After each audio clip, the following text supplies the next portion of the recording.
ये जो मेरी बिगड़ी हुई हालत है ये मेरे सिर्फ तैयार होने के चक्कर में है यार। कपड़ा पहनने में किसको पसीना होता है, ऊपर से लेट होता रहता है तो चिड़िया का ये हरकत रहता है यार। और इस हरकत की सफाई अभी ने सुबह जिम जाने के टाइम ही कर दी थी। और भाई बैठो जल्दी जल्दी चलो। अरे क्या सर पे रुमाल बांधे हो? मर्द कभी भी सर पे रुमाल या कपड़ा नहीं बांधते।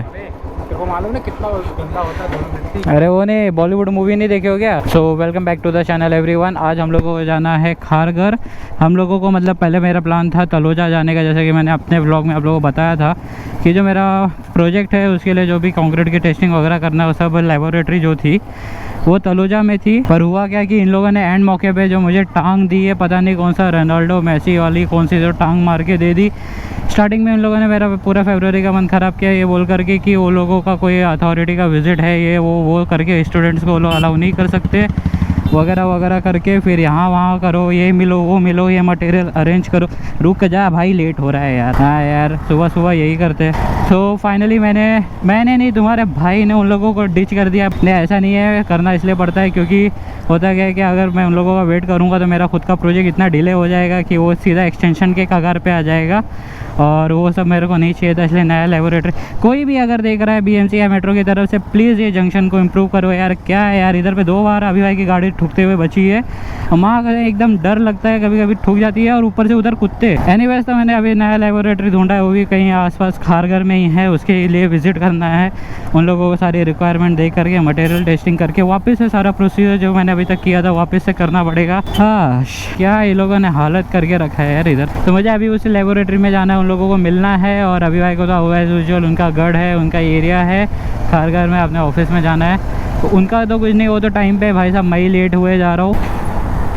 सही है। हमारे भारत देश में और हमारी हिंदी भाषा में जो अंग्रेजी भाषा का लेटर है सी, इससे 2 शब्द हम यूज़ करते हैं एक दूसरे को संबोधित करने के लिए। तो पहला शब्द सही है, आप जो समझ रहे हो मेरे दोस्त, आप एकदम सही समझ रहे हो, आपको 100 में से 100 मिलते हैं। और दूसरा शब्द आप अपने हिसाब से फिल इन द ब्लैंक कर लो, जो भी आपको पसंद आए। तो इसमें जब पहला वर्ड होता है ना, वो वैसे ही लोग मिलते हैं जब आप लेट होते रहेंगे यहाँ वहाँ करके, आपको और भी ज़्यादा फंसा देंगे कि यहाँ नहीं जाओ वहाँ नहीं जाओ, ट्रैफिक लगा देंगे। हमारा हुनर हाथ का जो एग्जीबिशन लगा था वो भी उठा दिया। और देख लो ये हमारा यहाँ पे कंस्ट्रक्शन वर्क कैसे होता है। यहाँ पे अडानी का पावर लाइन जा रहा था, किया और सारा काम करने के बाद उसको ऐसे कच्चा छोड़ के चले गए। पावर लाइन अंदर डाला, एक्सकावेट किया और उसके ऊपर मिट्टी भर करके ऐसे चले गए। अब उसकी वजह से क्या होता है, एक तो धूल मिट्टी उड़ती है, वो अलग चीज़ है। दूसरी बात क्या होता है, एक्सीडेंट भी बहुत होते हैं। जैसे कोई बाइकर उतर गया, सही मायने में देखा जाए तो उसके ऊपर डांबर या ऐसा कुछ वर्क करके उसको प्लेन करना चाहिए था। वैसे तो मेरा मन कर रहा था ऑफ रोड निकालने के लिए, बट क्या करें, अभी ऑफिस जा रहे हैं, ऐसे सब कॉर्पोरेट कपड़ों में अगर ये सारी हरकतें करेंगे तो कल मेरा व्लॉग से ज़्यादा आप मेरा मीम देखोगे। यहाँ पे आराम से बाइक वाले निकल सकते थे साइड में, बट सब लोगों ने अटका दिया लेफ़्ट को दबा करके। ओ भाई साहब, असली बाहुबली वहाँ चल रहा है, देख रहे हो आप लोग। यहाँ पे आप लोगों को ये जो सेक्शन दिख रहा है, देखिए ये अपना जो ब्रिज का है ये कर्व सेक्शन है, बेंड सेक्शन है। तो इसमें आप लोगों ने नोटिस किया रहेगा सारे ब्रिजेस में जो होता है, अभी जैसे ये स्ट्रेट सेक्शन है तो यहाँ पे आपको कंक्रीट दिखेगा।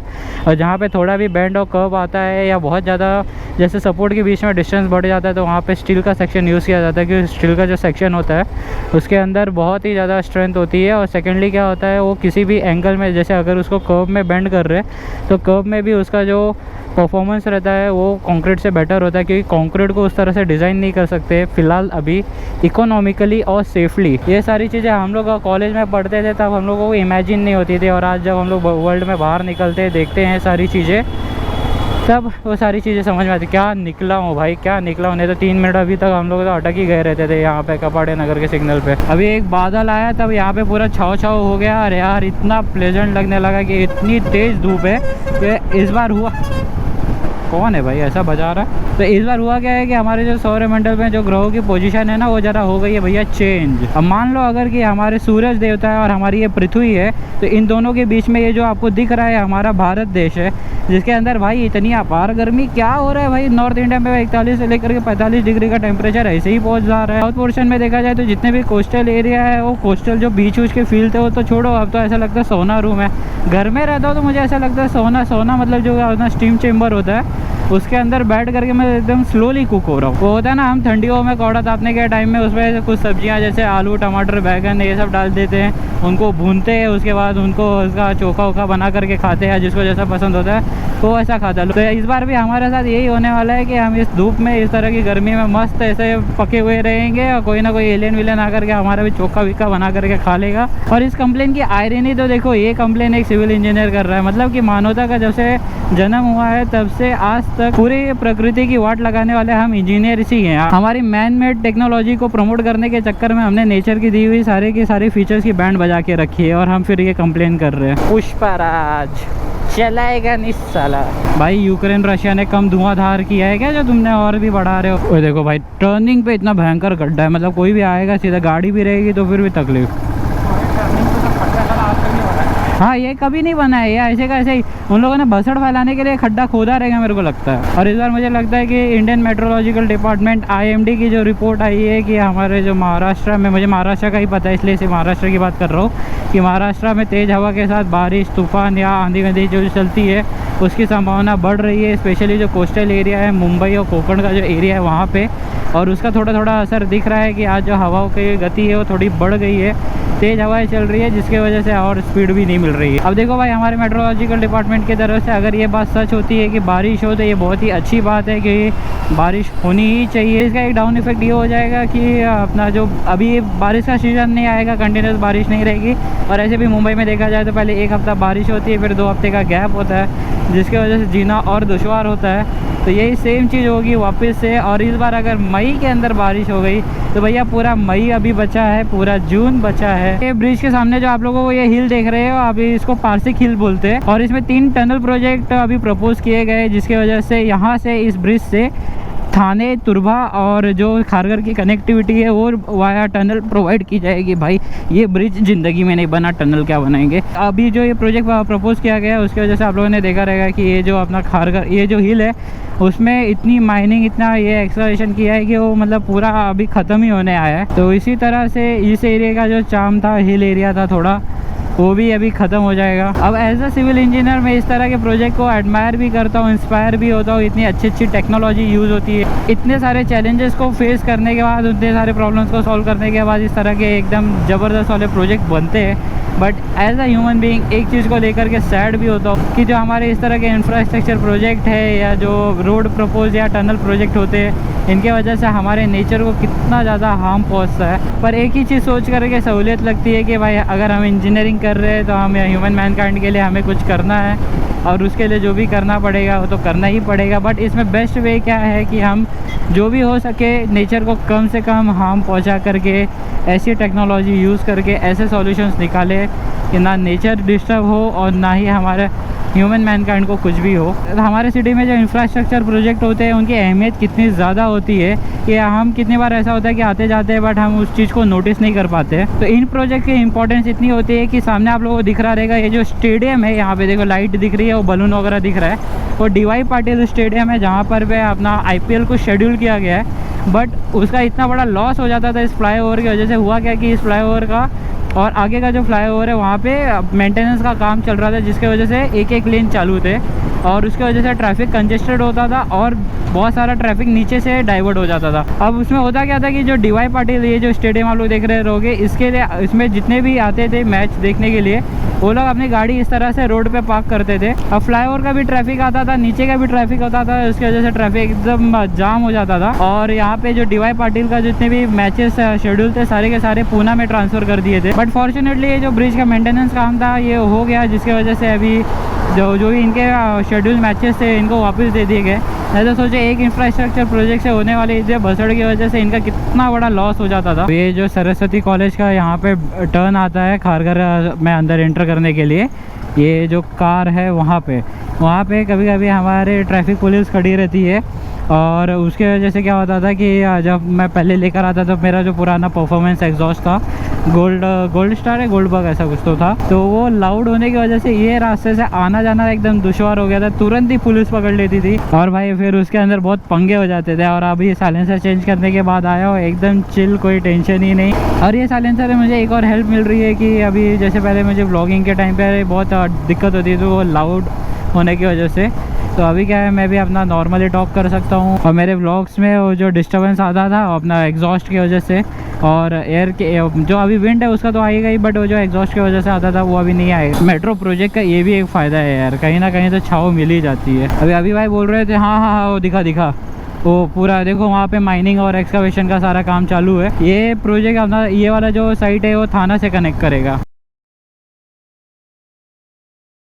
काम हो जाएगा, काम अभी बात भी किया, वो मैडम भी अच्छी थी, वो समझ के लिए कि स्टूडेंट लोगों का क्या प्रॉब्लम है। मेरे को पहले बैठा के रखा था 1-1.5 घंटा, उसके बाद वो किया, बाद में भी बोला कि अपनी तरफ से कर लो, जो भी मोल्ड वगैरह का काम नहीं हो रहा है। फाइनली आज जिस लेबोरेटरी में गया था वहाँ पे काम हो गया। वहाँ पे एक्चुअल में जो मैडम थी वो बहुत अच्छी थी, सारा प्रॉब्लम सुना समझा और बाद में मुझे गाइडेंस भी दिया कि क्या चीज़ कैसे करनी है, सारे प्रोसीजर्स। और उसमें तो भाई साहब जो मेरा मजबूत कटा है आज की मैं क्या बताऊँ।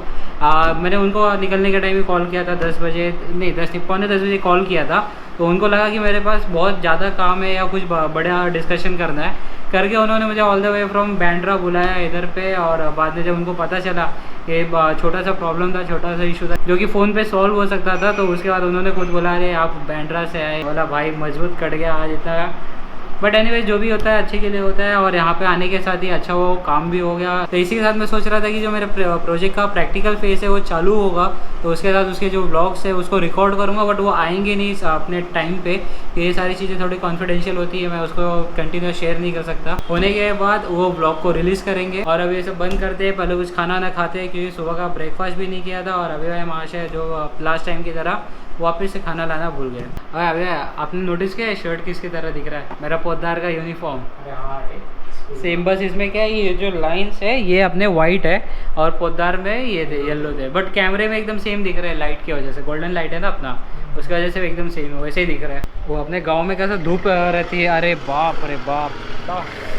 अपने गांव में कैसा दोपहर रहती है तो लू चलती है, सब लोग 10 बजे अंदर हो जाते हैं। देसी लैंग्वेज में बोले तो एकदम दाह लग रही है, दाह लग रही है एकदम। तो अभी हम लोगों ने फाइनली ये डिसाइड किया कि कुछ भी अनशंट खाने से अच्छा है, और ऑनलाइन ऑर्डर तो करना ही नहीं था, कोई अच्छा मेनू नहीं था।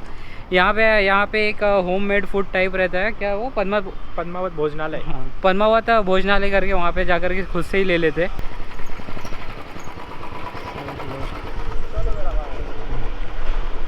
आज अभी भाई के पीछे पिलेन बन के जा रहा हूँ, और यहाँ से ज़्यादा नहीं 100 मीटर ही जाना है। इसके लिए हम लोगों ने हेलमेट वगैरह नहीं पहना है। एक अच्छा रहता है ऐसे कॉर्पोरेट एरिया में जो ये अपना भोजनालय वाले रहते हैं ना यार, बहुत पैसा बच जाता है इसके चक्कर में। भाई इधर डोमिनोज भी है, अरे सामने पुलिस भी है, वो भी देखो। नहीं वो अपना भाई है। डोमिनोज वगैरह तो मैंने ज़िंदगी में नहीं खाऊँ यार, बेकार है। एक्चुअल में देखा जाए ना तो अपना खारघर में तो फिर भी मुंबई से लाख गुना अच्छा है यार। इधर एक्चुअल में हवा है ना तो सिर्फ धूप का चुभन है, ऐसा नहीं है कि अपना मुंबई जैसा उमस के लग रही है पूरी। वो इधर पे कभी भी देखिएगा टेम्परेचर हमेशा बॉम्बे से कम ही रहता है। आगे देखो चच्चा आ रहे, आ गए नट्टू काका का भोजनालय, आ गए नट्टू काका के एरिया में। में आगे के टायर में हवा कम है, और ये चीज़ मैंने तभी नोटिस किया था जब अपन आ रहे थे ना वहाँ पे, तभी मैंने नोटिस किया था।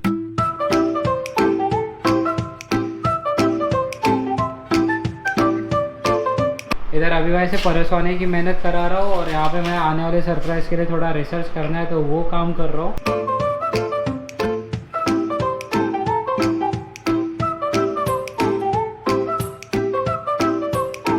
लंच के बाद गाड़ी खींचने का यही एक मोटिवेशन रहता है, नहीं तो कितने कॉर्पोरेट में तो लंच के बाद लोग ऐसे ही सो जाए। तो अभी यहाँ पे ब्लॉग एडिट कर रहा हूँ तो देख रहा हूँ क्या ब्लॉग बनाया है यार मैंने। जो भी चीज़ें देख रहा हूँ, ऑब्जर्व कर रहा हूँ, समझ रहा हूँ, वो कंटिन्यू पिटर बोले जा रहा हूँ। मैं अपने आप से एकदम खुश हूँ कि जो भी रॉ चीज़ें हैं वो मैं अपने ब्लॉग के थ्रू डिलीवर कर रहा हूँ, जो कि आप लोगों से कनेक्ट हो रही है। इसी के साथ आप लोगों के साथ एक बात शेयर करूँगा कि mid of the May month में हम लोग एक ऐसा ट्रिप प्लान कर रहे हैं, और वो ट्रिप ऐसा छोटा मोटा ट्रिप नहीं रहेगा, बड़ा ट्रिप रहेगा, और उसकी एक अच्छी खासी सीरीज़ आएगी। क्योंकि मेरे ग्रुप में, मेरे फैमिली में जितने भी लोग देख रहे हो, each and everyone is busy with their extremely important work and day to day life activity.